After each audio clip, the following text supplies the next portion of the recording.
신구약 성경 66권은 예수 그리스도 우리 주님에 대하여 증언하고 있습니다. 요한복음 5장 39절에서 예수님께서 말씀하셨습니다. 성경 기록들을 탐구하라. 너희가 그것들 안에서 영원한 생명을 얻는 줄로 생각하거니와 그것들은 곧 나에 대하여 증언하는 것들이니라. 성경 말씀은 예수 그리스도에 대해서 증언한다고 했습니다. 구약에 기록된 성경 말씀은 장차 이 세상에 오실 구원자 예수 그리스도에 대해 기록하였고, 신약 성경은 세상에 오신 예수님과 또한 우리에게 다시 오실 예수 그리스도에 대해서 기록하고 있습니다. 구약 성경에 기록된 수많은 인물이나 사건, 율법, 풍습, 제도 이런 것들은 예수 그리스도를 표상하고 있고 오실 예수 그리스도의 예표로서 작용하고 있습니다. 그래서 우리가 이것을 예표 모형이라고 하고, 최근에 주일 오후 성경 공부 시간에 구약 성경에 나타난 예수 그리스도에 대해서 살펴보고 있습니다.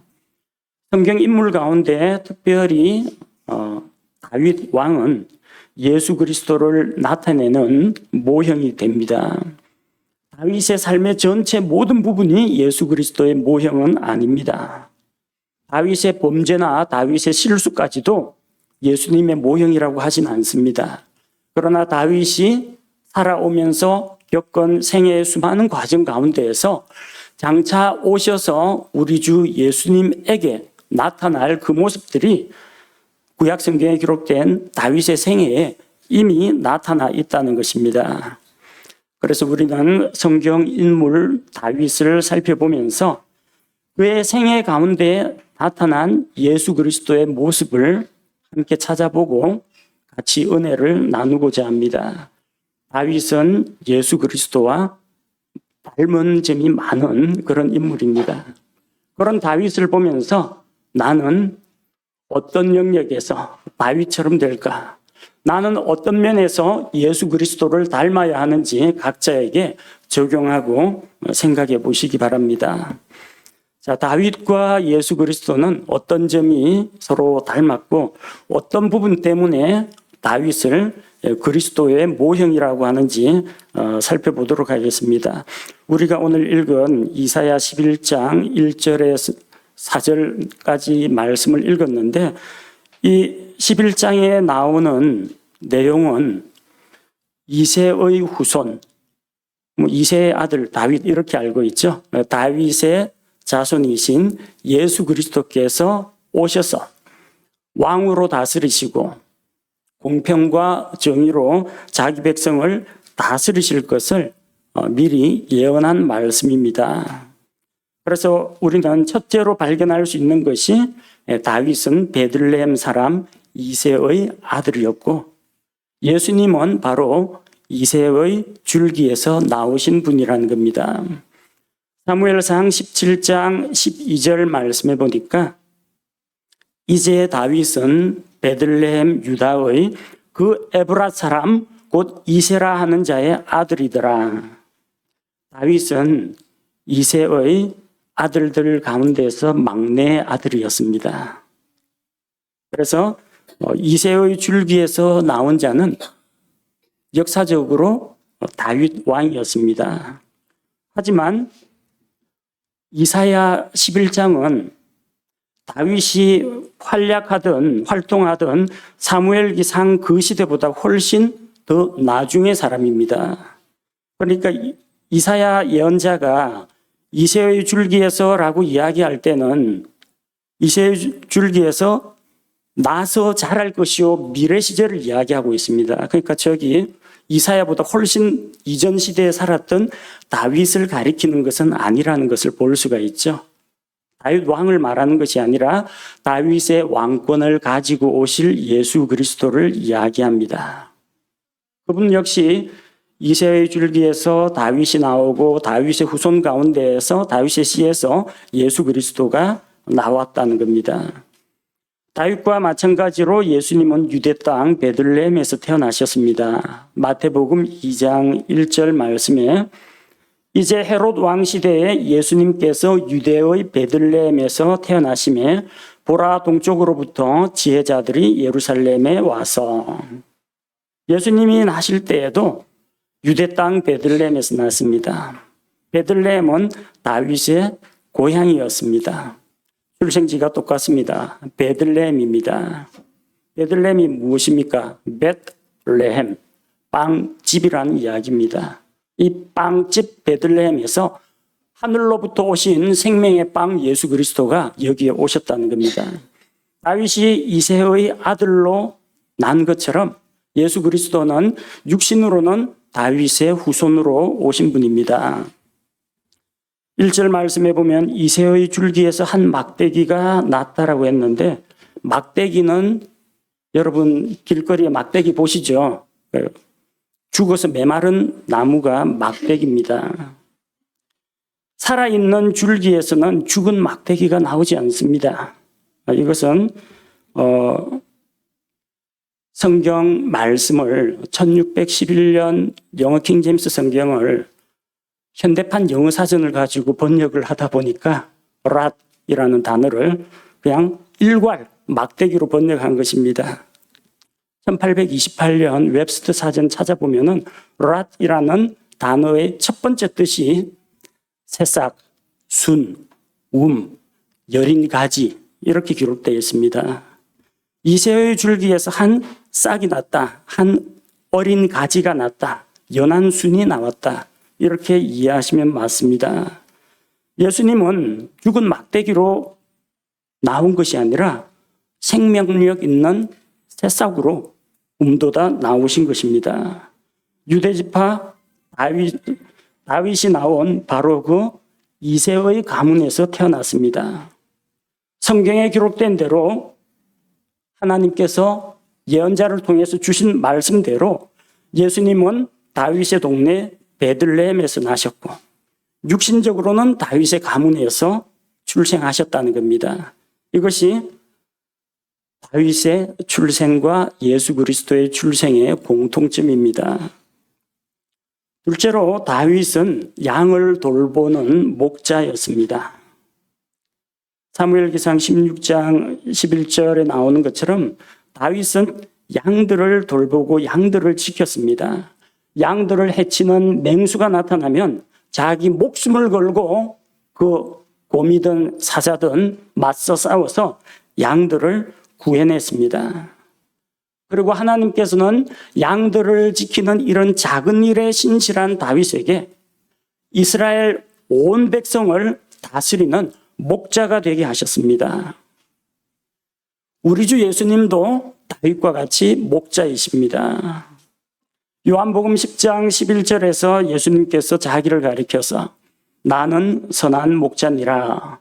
선한 목자는 양들을 위해 자기 생명을 주거니와 다윗이 양들을 지키기 위해서 생명을 걸고 사자와 곰과 맞붙어서 싸웠던 것처럼 예수님들은 양들을 살리기 위해서 자기 생명을 버리셨습니다. 구약시대에는 양들이 목자를 위해서 죽었습니다. 목자도 사람이잖아요. 사람이니까 죄를 짓죠. 그러면 목자는 자기 죄 용서받으려고 자기가 기르는 깨끗하고 흠이 없고 점이 없는 온전한 양을 가지고 하나님께 희생제물로 바칩니다. 아마 목자 한 사람이 살아있을 동안에 양이 수십 마리는 아마 죽었을 겁니다. 목자의 죄 때문에 죄 없는 양들이 죽었을 겁니다. 신약시대는 그 반대입니다. 이 길 잃은 양들을 하나님을 떠난 죄인들을 위해서 목자가 대신 피 흘리고 죽었습니다. 선한 목자이신 예수 그리스도께서 나는 양들을 위하여 생명을 버리노라 이러면서 십자가에서 우리를 위하여 자기 생명을 아낌없이 내어주셨습니다.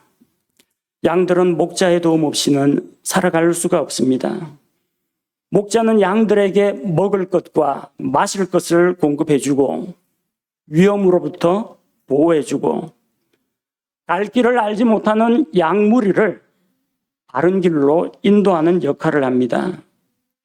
우리는 선한 목자이신 주님이 없이는 하루도 아니 단 한순간도 살아갈 수 없는 존재라는 겁니다.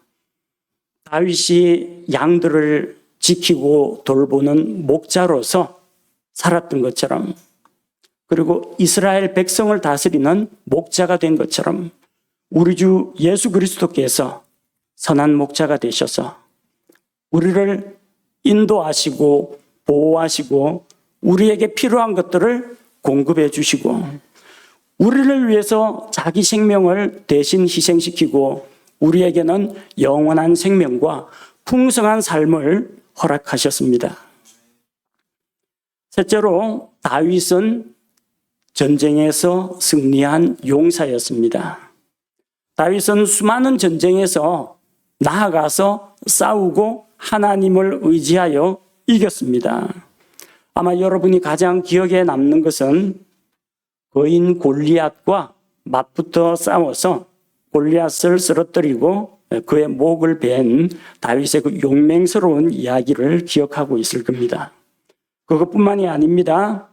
아말렉과의 전투에서도 다윗은 싸워서 이겼고, 이스라엘 민족을 해치러 오는 주변 민족들, 블레셋 사람들, 모압 사람들, 암몬 사람들, 에돔 사람들, 시리아의 군대도 다윗이 물리치고 이겼습니다. 다윗은 전쟁터에 나갈 때에는 유순한 목자의 모습이 아니라 강하고 능력 있는 힘센 장수로서, 대장으로서 앞서 나가서 적들을 무찔렀습니다. 하나님을 의지하는 가운데에서 다윗은 승리했고, 그 승리로 말미암아 자기가 데리고 있는 사람들, 자기가 보살피고 있는 자기 백성을 원수의 손에서 건져내었습니다. 바로 이처럼 우리 주 예수님께서는 모든 싸움에서 승리하셨습니다. 예수님은 마귀에게 공격을 받았습니다. 육신의 정욕과 안목의 정욕과 인생의 자랑으로 예수님을 무너뜨리려고 하고 넘어지게 하려고 하는 그 마귀의 유혹의 앞에서 하나님의 말씀의 검을 들고 하나님의 말씀의 검을 휘두를 때 그 말씀 앞에서 마귀는 패하여 달아났습니다. 예수님은 사람들이 앓고 있는 질병과 장애와 같은 연약한 것들을 다 치료하셨고, 마귀에게 억눌려 있는 자, 마귀 들린 자들을 다 구출해 주셨고, 또한 이 대자연 바람과 바다조차도 예수님께서 능력으로 다 제어하셨습니다. 우리 주 예수님께서는 십자가에서 대속의 죽음을 통해서 죽으심으로 말미암아 마귀의 일들을 멸하시고 죽은 자 가운데서 다시 일어나심으로 말미암아 사망의 권세를 이기셨습니다. 예수님은 전쟁에 승리하여 성문을 열고 도시를 점령하셨고 개선 장군으로 당당하게 입장하셨습니다. 시편 24편 8절에서 이것을 이렇게 노래합니다. 이 영광의 왕이 누구시냐? 강하고 능하신 주시요 전투에 능하신 주시로다. 문들아 너희 머리를 들지어다. 영광의 왕께서 들어가신다. 주님 앞에서 성벽이 무너지고 굳게 닫힌 성문들이 활짝 열리고 개선장군으로 임하시는 우리 주님을 맞이했습니다. 다윗처럼 자기 왕이 강하고 능력이 있어서 항상 이긴다면 그 백성은 얼마나 안전하고 얼마나 평안한 생활을 하겠습니까? 우리 주 예수님께서는 우리를 대신하여 원수들과 싸우셨고 싸워서 이기고 우리로 하여금 그분 안에서 승리하게 하셨습니다. 대장이 이기면, 대장전에서 대장이 이기면 그 대장이 속해 있는 팀이 이긴 겁니다. 국가대표 축구하다가 마지막에 승부차기를 했는데 우리 대표 선수가 나가가지고 다른 대표 선수 다 물리치고 더 점수가 높으면 내가 공을 안 찼더라도 우리가 이긴 겁니다. 우리 국가대표 선수가 나가서 국제 경기에서 이기면 대한민국이 이겼다 그럽니다. 우리는 그냥 구경하고 응원했을 뿐인데 그 승리의 영광과 그 감격이 그 대표가 속해 있는 온 국민에게 그대로 상속이 되는 겁니다. 우리 주 예수 그리스도로 말미암아 우리에게 이김을 주시는 하나님께 감사드립니다. 머리이신 예수 그리스도께서 죄의 권세를 이기시고 마귀의 권세를 이기시고 죽음의 권세를 이기셨기에 그분의 몸에 속한 우리도 이긴 것입니다. 다윗이 수많은 전쟁에서 승리를 거둔 것처럼 우리 주 예수님께서도 모든 싸움에서 이기고 승리하신 분이 되었고 우리는 그분 안에서 이기는 자들이 되었습니다. 무엇이든지 하나님께로부터 난 것은 세상을 이깁니다. 세상을 이기는 이김은 우리의 믿음입니다. 예수 그리스도께서 하나님의 아들이심을 믿는 자가 아니면 세상을 이길 자가 어디에 있겠습니까? 믿는 우리가 이긴 자요. 예수 그리스도 안에서 승리의 기쁨을 함께 누릴 자들이라는 겁니다. 넷째로 다윗과 예수님은 또 비슷한 에피소드가 있습니다. 다윗은 율법의 의미를 바르게 이해하고 해석했습니다. 사무엘기상 21장에 보면 다윗이 이제 사울에게 쫓깁니다. 그래서 어디 의탁할 곳 없이 정신없이 달아납니다. 자기와 함께한 자들, 자기가 사흘 동안 계속해서 먼 길을 달려왔기 때문에 먹을 것도 다 떨어지고 기진한 상태입니다. 그래서 하나님의 집을 찾아가서 성소에 보관되어 있는 진열한 빵을 내어달라고 했습니다. 원래 성소에 진열된 빵, 그거는 성소 안에 분향 제단도 있고 순금 등잔대도 있고 빵을 진열하는 상도 있습니다. 그래서 매 안식일마다 하나님께 새로 구운 빵을 이제 진열에 올려드리고 묵은 빵은 다시 냅니다. 그 안에 성소 안에 들어가서 집어먹고 그러면 안 됩니다. 그건 하나님께 드린 겁니다. 물려낸 빵을 먹을 수가 있는데 그거는 그 성소에서 섬기는 자들이 먹는 겁니다. 외부인한테 주면 안 됩니다, 원래. 그런데 어떤 일이 있었습니까? 다윗은 성소에 진열된 빵은 성소 안에 진열되어 있을 때에는 어떤 의미냐면 하나님께서 광야에서 자기 백성을 먹이셨다. 40년 동안 먹이셨다. 그것을 나타내는 표시입니다. 주님께서 우리에게 양식을 공급하신다. 그런 의미입니다. 그리고 그 빵이 나왔을 때는 그런 상징적인 의미뿐만 아니라 실제로 굶주린 자를 먹여 살려야 합니다. 그게 제사장이 되었던 누가 되었든 간에 사람에게 생명을 주기 위해서 그 양식이 존재하는 겁니다. 종교 의식을 위해서 이 빵을 만든 게 아니라 그게 실제적으로 배고픈 자에게 뱃속으로 들어가서 양식이 되어야 합니다. 만약 이게 종교 기념물이나 상징이면은 진열해 놨다가 밖에 갖다 버려도 됩니다. 근데 하나님 버리지 말고 그걸 먹으라고 하셨습니다. 그 말은 하나님의 공급하심을 기념하고 하나님을 찬양하고 그 다음에는 실제적으로 누군가의 입으로 들어가서 양식이 되라는 뜻입니다. 예수님께서 안식일에 길을 가시는데 제자들이 배가 고팠습니다. 원래 예수님 따라다니는 사람들은요, 잘 먹고 잘 살 것 같지만 배고픕니다. 바리새인들, 돈 많은 사두개인들 뒤따라가면 조금 떨어지는 게 좀 많은데 예수님 따라다니면은 집도 없고 머리 누일 만한 거처도 없습니다. 예수님 따라간다고 해서 하늘에서 돈이 떨어지는 것도 아니고 먹을 게 거저 생기는 것도 아닙니다.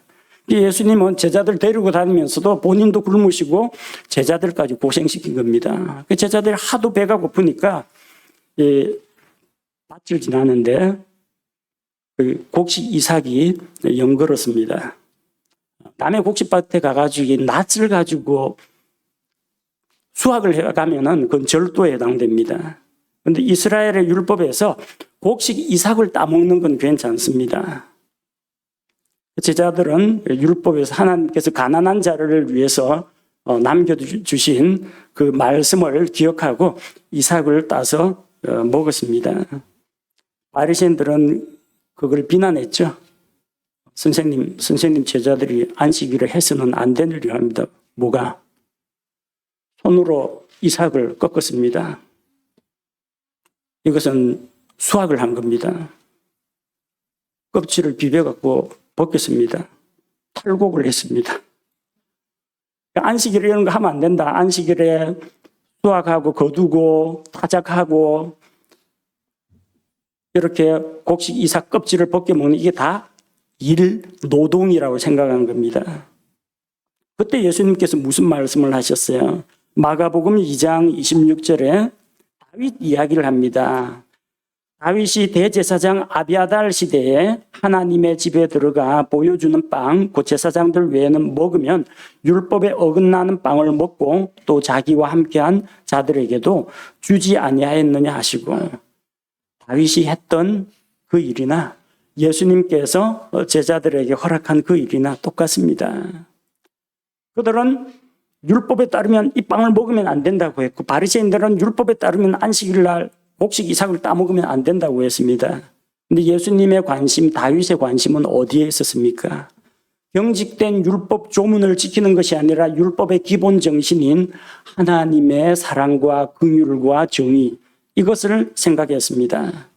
그래서 제사장들만 먹을 수 있는 그 빵을, 하나님께서 사람의 생명을 살리기 위해서 그 빵을 다윗의 일행에게 주셨다고 믿고 그 빵을 제사장으로부터 받아가지고 먹었습니다.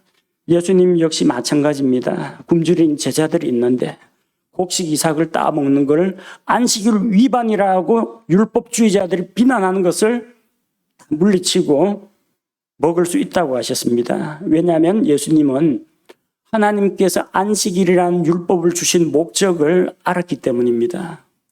하나님께서 안식일이라는 법을 만들어 놓고, 자, 이제부터 안식일을 지킬 사람이 필요하겠구나. 사람을 만들자. 그래서 사람을 데려와서 내가 이 법 만들어 놨으니까 너는 이 법 지키도록 창조된 자야. 안식일을 지켜. 이렇게 하신 것이 아니고, 사람을 만드시고 사람에게 안식과 평안을 주기 위해서 안식일 제도를 만든 겁니다. 나중에 시간이 지나니까 안식일을 그냥 법규 지키듯이 지키는 그런 사람들이 나와가지고 사람이 그냥 안식일의 메인 종이 되어버렸습니다. 안식일을 지키기 위해 존재하는 사람이 되어버린 겁니다. 예수님께서 뭐라고 말씀하셨습니까? 사람의 아들은 안식일의 주니라. 안식일의 주인은 예수님이십니다. 율법은, 안식일은 사람에게 생명과 안식과 평안을 주기 위한 것이지 사람을 올가매고 사람에게 어떤 강제력을 행사해서 억압하기 위한 도구가 아니라는 겁니다. 다윗은 율법의 의미를 바로 알고 있었습니다. 진열된 빵은 사람에게 생명을 주시는 하나님의 선물을 나타낸다. 그러니까 그걸 굶주린 자가 먹을 수 있다. 그렇게 해석했고, 우리 주 예수님께서도 안식일은 사람을 위해 존재하는 것이다. 사람이 먼저다. 안식일이 먼저가 아니라 사람이 먼저다. 율법의 의미를 두 사람 다 바르게 알고 해석하고 적용했습니다. 그리고 예수님께서는 율법의 요구를 다 이루셨고 율법의 저주에서 우리를 구원해 주셨습니다. 자, 다섯째로 다윗은 하나님의 마음에 맞는 사람이었습니다. 다윗이라는 인물을 딱 한 구절로 요약하라고 하면은 이렇게 정의할 수가 있어요. 사도행전 13장 22절. 사도행전 13장 22절. 그를 패하시고 사울 왕을 패하시고 그들을 위해 다윗을 일으키사 그들의 왕이 되게 하시며 또 그에 대해 증언하여 이르시되 내가 이새의 아들 다윗을 찾아내었는데 그는 내 마음에 맞는 사람이라. 그가 내 모든 뜻을 성취하리라 하시고, 다윗은 하나님의 마음에 맞는 사람이었습니다. 어제 저녁에도 이 말씀을 생각하면서 혼자서 계속 중얼거렸습니다. 하나님, 저는 하나님 마음에 듭니까? 혹시 마음에 안 드는 그런 구석이 있습니까? 왜 사람들은 누군가의 마음에 들기를 원합니다. 그래서 교회에 잘 나오시던 분이 목사가 마음에 안 들어서 나 그 교회 안 가. 그래가지고 다른 교회로 그냥 가버리고 그럽니다. 어떤 사람은 이 목사님 내 스타일하고 맞네 해가지고 또 이 교회 또 좋다고 또 다닙니다. 목사가 뭐 성도들을 막 억압하고 뭐 권세를 부려도 우리 목사님 하면서 자기 스타일하고 맞대요. 여러분, 교회는 그렇게 고르는 게 아닙니다. 하나님의 교회는 하나님의 진리가 살아있느냐, 바른 말씀이 선포가 되고 있느냐, 복음을 선포하는 살아있는 교회냐, 이런 기준을 가지고 골라야지 목사가 내 스타일이다, 내 스타일이 아니다, 내 마음에 든다, 안 든다. 이러다 보니까 성도들이 이런 반응을 보니까 이번에는 이제 목사가 을이 됩니다. 성도가 갑이고 목사가 을이에요. 성도들 비위를 안 거슬리려면 내가 뭘 해야 될까? 성도들 입맛에 맞는 설교를 하려면 내가 어떤 쪽의 편을 들어야 될까? 이렇게 하면은 사람들 기분을 좋게 할 수가 있고 인기를 끌 수는 있는데 하나님 마음에는 안 들어요. 목사는 딴 거 하지 말고 하나님 마음에 드는 사람이 돼야 돼요. 그러면은 하나님 보고 오는 사람은 어쨌든 이 목사님, 이 교회에 오게 된다는 겁니다. 다윗은 우리와 똑같은 사람이에요. 우리처럼 이 혈과 육을 가진 사람이고 분노와 슬픔과 또 교만한 생각도 있고 죄 유혹에 이끌리는 연약한 육신도 가지고 있고 우리와 같은 사람이에요. 그런데 하나님께서 그를 이렇게 칭찬하셨어요. 그는 내 마음에 맞는 사람이라. 세상에 하나님 입맛에 맞는 사람이 어디 있다고. 근데 있어요. 다윗과 같은 사람. 다윗이 실수도 하고 죄도 저질르고 그랬어요. 근데 실수하고 저질렀기 때문에 죄를 저질러서 내 마음에 맞다 한 것이 아니라 실수나 죄를 저질렀을 때 회개하고 돌이키는 그 모습을 보고 하나님께서는 내 마음에 맞다라고 인정하신 겁니다. 하나님의 엄정한 저울 위에 올라가서 정말 하나님 앞에서 인정받을 만한 사람은 사실상 없습니다. 그런데 하나님께서 다윗을 받으시고 인정하셨다는 겁니다. 하나님의 마음에 딱 맞는 사람. 여러분도 하나님 앞에서 그런 사람이 되어야 합니다. 내가 지금 하고 있는 거는 주변 사람이 보기에 어떠한가? 주변 사람 눈치나 혹은 내가 전통적으로 해왔던 관습이나 이게 아니라 하나님께서 이 일을 기뻐하실까? 하나님께서 이 일로 인해서 잘했다. 내 마음에 쏙 든다. 하나님께서 이런 칭찬을 하실까?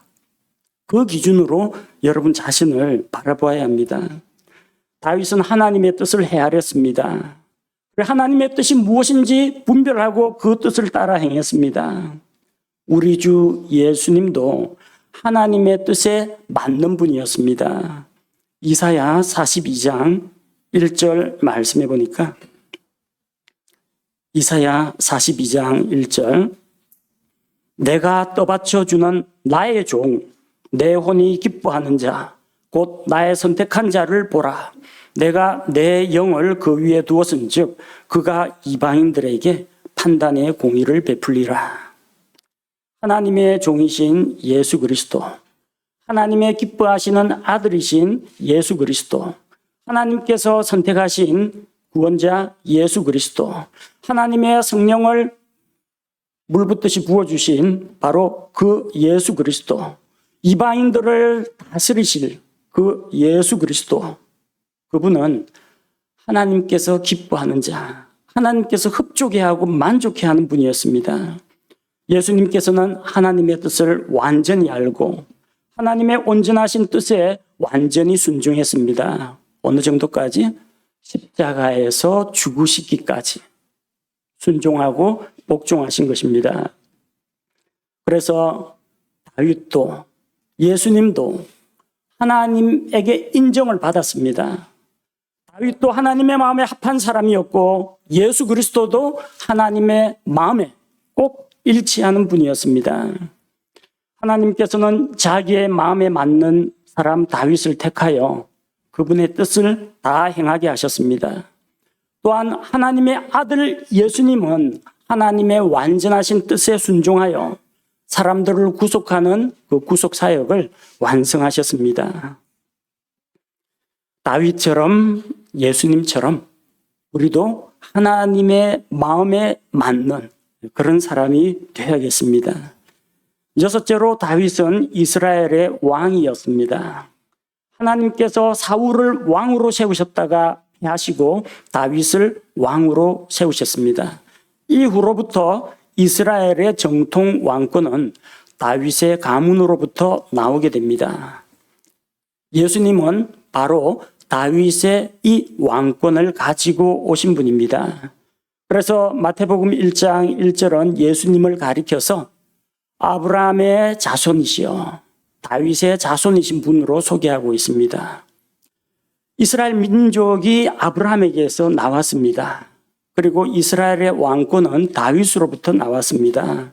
그 예수님께서 오셨는데 예수님은 다윗의 자손으로서 육신으로는 다윗의 후손으로 그리고 다윗의 왕권을 가지고 오신 분이라는 겁니다.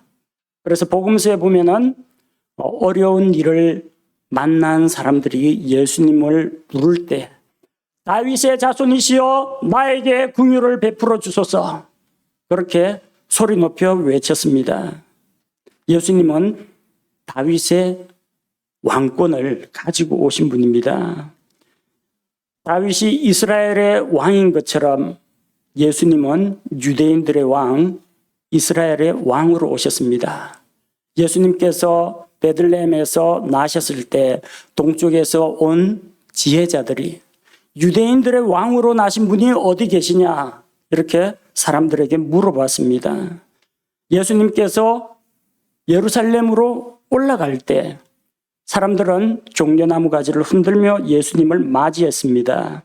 요한복음 12장 13절 말씀을 보면 종려나무 가지를 가지고 그분을 맞으러 나아가서 외치되 호산나 찬송하리로다 주의 이름으로 오시는 이스라엘의 왕이여 하더라.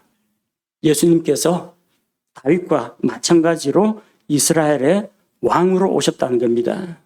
그리고 장차 이 세상에 우리 주님께서 영광 가운데 다시 오실 때 그때는 왕들의 왕으로 오실 것입니다.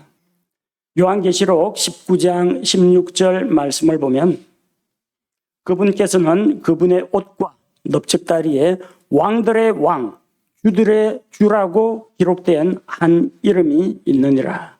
예수님은 만왕의 왕이시요 만주의 주로 오실 것입니다.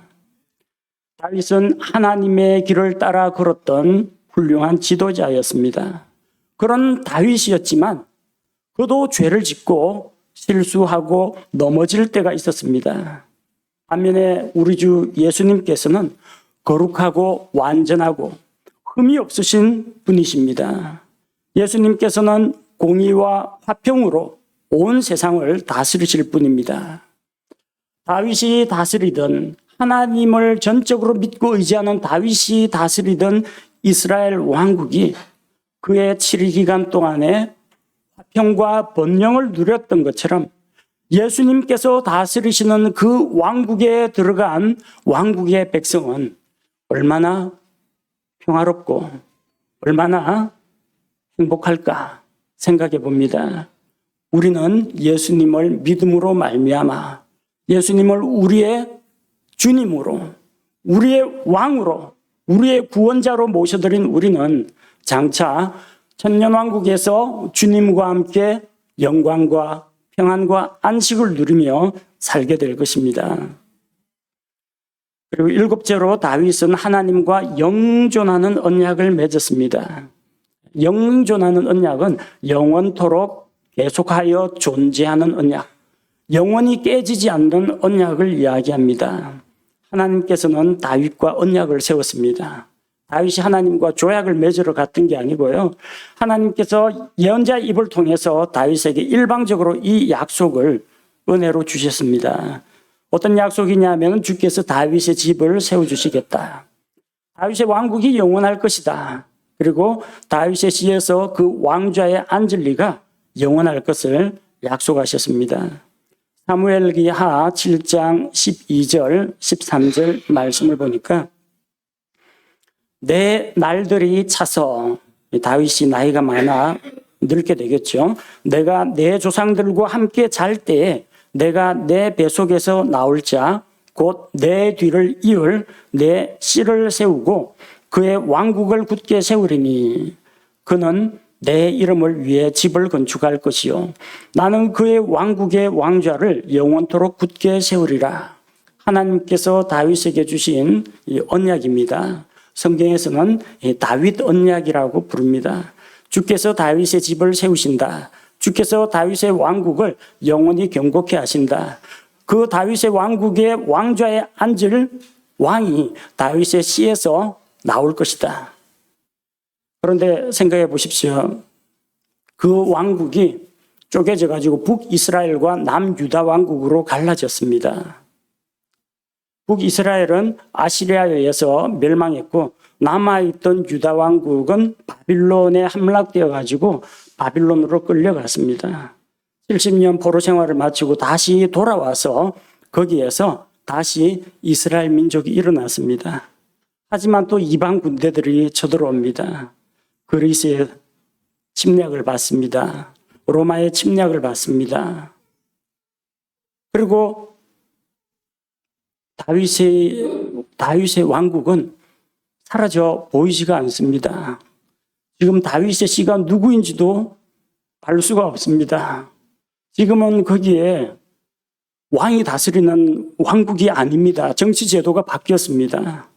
그럼 이 다윗 언약은 영존하는 언약이라고 했는데 그럼 이 언약은 깨어진 것이냐? 깨어지지 않았습니다. 이 언약은 다윗과 그의 뒤를 이을 씨에 대한 말씀인데 이 씨는 솔로몬이 아닙니다. 솔로몬은 영원토록 다윗의 왕좌에 앉지 못했습니다. 늙어가지고 죽었습니다. 솔로몬 아들 르호보암 때 왕국이 쪼개졌습니다. 그리고 다윗의 자손이 유다 왕국을 유지하다가 결국 바빌론에게 멸망당했습니다. 오늘날은 다윗의 집안 식구가 누구인지 알 수도 없습니다. 왕정시대도 아닙니다. 왕권도 없고 왕도 없습니다. 그러나 예수님께서 성경에 기록된 약속대로 유대인들의 왕으로 오셨고 하나님께서 하늘의 통치권이 이 땅에 임하는 하늘의 왕국이 가까이 왔다고 왕국을 선포했습니다. 하지만 자기 땅에 오매 자기 백성이 그분을 받아들이지 않았습니다. 오히려 그들은 예수님을 이방인들의 손에 넘겨주었습니다. 카이사르 외에는 우리에게 왕이 없나이다 하면서 예수님의 왕 되심을 유대인들이 부인했습니다. 예수님께서 그 왕국을 자기 백성에게 주려고 했는데 그들은 그 왕국을 거절했습니다. 왕국도 거절했습니다. 그럼 이제 하나님께서 계획하신 그 왕국 계획이 끝난 것인가? 그러지 않습니다. 예수님께서는 세상에 다시 오실 것입니다. 다시 오셔서 이 땅에 자신의 왕국을 세우실 것입니다. 하나님을 떠난 유대인들, 이스라엘 사람들은 환난기를 통해서 민족적으로 회개하고 하나님께로 다시 돌이키고 돌아오게 될 것입니다. 그리고 예수님께서 다윗의 왕좌에 앉아서 다스리실 것입니다. 하나님께서 그들에게 한 목자를 주실 것인데 그는 하나님의 종 다윗이라고 했습니다. 다윗은 벌써 죽었는데요. 다윗의 씨에서 오신 예수 그리스도께서 다윗의 왕좌에 앉아서 다스리실 것이고 그 왕국과 그 왕권은 영원하게 될 것입니다. 하나님께서는 다윗에게 언약을 주셨고 영원한 왕국과 왕권에 대한 언약을 주셨고 그 다윗 언약을 실현시키시는 분이 세상에 오실 예수 그리스도라는 겁니다. 사람들이 보기에 다윗 언약은 폐기된 것처럼 보입니다. 그러나 하나님께서 다윗에게 세워주신 그 언약은 영원한 언약이고 예수님께서 이 땅으로 다시 오실 그때에 그 언약이 완성될 것입니다. 천년왕국에서 다윗 언약은 명확한 실체로 드러나게 될 것입니다. 이처럼 성경 인물 다윗은 여러 가지 면에서 볼 때 우리 주 예수 그리스도와 닮았습니다. 다윗은 예수 그리스도를 예표하는 인물이었습니다. 성경 인물 다윗은 하나님의 마음에 맞는 사람이었습니다. 양들을 치는 목자요, 전쟁터에서는 용맹스러운 장군이요, 또한 음악을 좋아하여 시를 짓고 노래를 부른 시인이요 이스라엘 백성의 지도자였습니다. 다윗은 이처럼 뛰어난 인물이었지만 그 다윗과 같은 사람도 예수님 앞에 비교할 때는 태양 앞에 반딧불만도 못한 그저 희미한 그림자와 같은 존재였습니다. 우리에게는 다윗보다 더 뛰어나신 예수 그리스도가 우리의 목자로, 우리의 지도자로, 우리의 왕으로, 우리의 구원자로 계십니다. 다윗은 세상에 오실 예수 그리스도를 닮은 사람입니다. 우리는 다윗을 본받는 것과 함께 다윗이 닮았다고 하는 그 예수 그리스도, 우리 주님을 닮은 자로 살아가야 합니다. 그래서 우리 삶 가운데에서 예수 그리스도를 닮은 모습이 우리의 말과 행실을 통해서, 우리의 성품을 통해서 드러날 때 주변에 있는 많은 사람들이 우리를 보고 하나님께서 너희 가운데 계시다 그러면서 우리를 보고 하늘에 계신 하나님 아버지께 영광을 돌릴 것이요, 우리를 통해서 사람들이 구원자 예수님을 만날 수 있도록 해야 합니다. 함께 기도하겠습니다. 하나님 아버지의 성경에 기록된 인물 가운데에서 다윗의 생애를 살펴보았습니다. 다윗의 삶 가운데에서 그의 출생과 그의 직업과 그의 활동하던 여러 사역들을 통해서 이 다윗이 세상에 오실 예수 그리스도의 예표요 또 모형이 되는 인물임을 발견했습니다. 우리가 성경 인물 다윗을 좋아하고 존중하며 또 그를 닮으려고 하는 것처럼 그보다 앞서 다윗이 그토록 만나고자 했던 구원자 하나님의 아들 예수 그리스도를 본받는 자가 되게 하옵소서.